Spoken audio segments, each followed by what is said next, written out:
जल्दी जल्दी घर के सारे काम निपटा बेटे को स्कूल छोड़ते हुए ऑफिस जाने का सोच घर से निकल ही रही थी कि फिर पिताजी की आवाज आ गई, बहू जरा मेरा चश्मा तो साफ कर दो। और बहू झल्लाती हुई कपड़ा ला चश्मा साफ करने लगी। इसी चक्कर में बेटा स्कूल में और खुद आज फिर ऑफिस देर से पहुंची। गाहे बगाहे पिताजी की यूं घर से निकलते हुए पीछे से आवाज देने की आदत बहू को अच्छी नहीं लगती थी, पर जानती थी कि पलंग से ना उठ पाने के बावजूद पिताजी पूरे दिन में उसे यही एक दो काम ही तो कहते थे। काम छोटा सा था पर ऑफिस जाने की भी तो जल्दी होती थी सुबह सुबह। एक दिन पति से चर्चा की, पति की सलाह पर अब वो सुबह उठते ही पिताजी का चश्मा साफ करके रख देती, लेकिन फिर भी घर से निकलते समय पिताजी का बहू को बुलाना बंद नहीं हुआ। दिन बीते, एक समय वो आया कि समय से खींचातानी के चलते अब बहू ने पिताजी की पुकार को अनसुना करना शुरू कर दिया। एक दिन ऑफिस की छुट्टी थी तो बहू ने सोचा क्यों ना घर की साफ सफाई कर लूं। अचानक पलंग से नीचे गिरी पिताजी की डायरी हाथ लग गई। उसे पलंग पर उठाकर रखते हुए उत्सुकता हुई कि देखूं तो सही पिताजी सारा दिन क्या लिखते रहते हैं। यही सोचकर यूं ही खोल दिया एक पन्ना।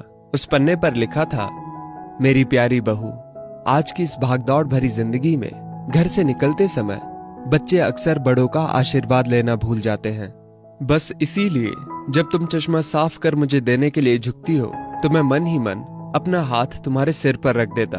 वैसे मेरा आशीष सदा तुम्हारे साथ है बेटा। आंखें नम हो गईं। बस अगले दिन से ही बहू ससुर का रिश्ता मानो पिता पुत्री में बदल गया।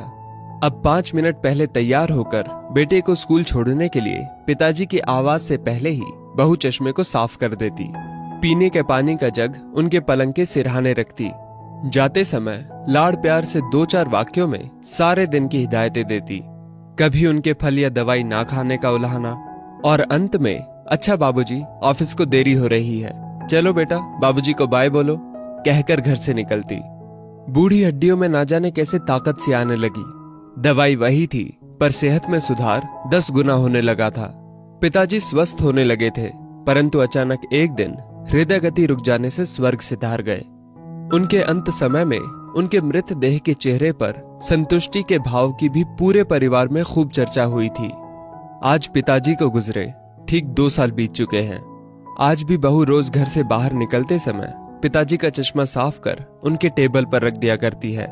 उनके अनदेखे हाथ से मिले आशीष की लालसा में आज भी सुबह घर से निकलते हुए ना जाने क्यों ऐसा लगता है कि अभी आवाज आएगी, बहू जरा मेरा चश्मा तो साफ कर दे।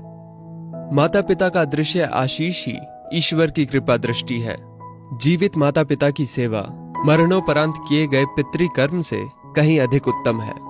जीवन में हम बहुत कुछ महसूस नहीं कर पाते, और जब तक महसूस करते हैं तब तक वो हमसे बहुत दूर जा चुका होता है। आइए इन बूढ़े वृक्षों को जल रूपी स्नेह तथा सेवा रूपी खाद से संजोकर फिर से युवा, स्वस्थ तथा हरा भरा करने का प्रयास करें। दोस्तों, इस वीडियो को लेकर आपकी क्या राय है नीचे कमेंट करके जरूर बताइएगा। और अगर आपको ये वीडियो अच्छी लगी हो तो इस वीडियो